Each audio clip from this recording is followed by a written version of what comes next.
In today's video, I am going to teach you how to use Getresponse email marketing.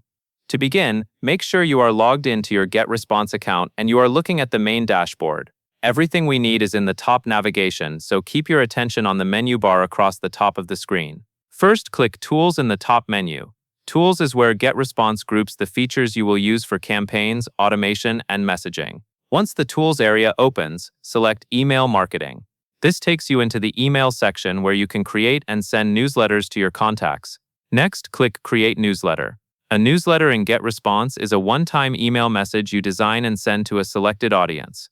After you choose to create a newsletter, click Design Message.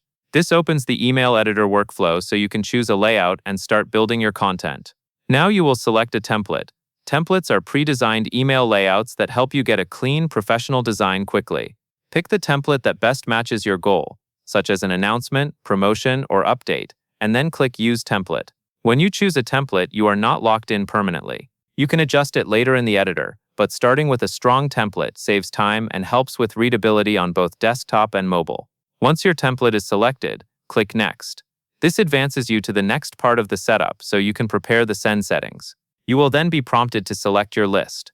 Your list is the group of subscribers who will receive the newsletter. Choose the correct list carefully, especially if you manage more than one audience, because this determines who gets your message. After selecting your list, click Next again to continue. Finally, when you are ready to deliver the email, click Send Message. This confirms the send action and pushes your newsletter out to the list you selected. Before sending, it is a good habit to take a quick moment to verify you chose the right template and the correct list, since those two choices have the biggest impact on how the campaign performs and who receives it. That covers everything you need to know.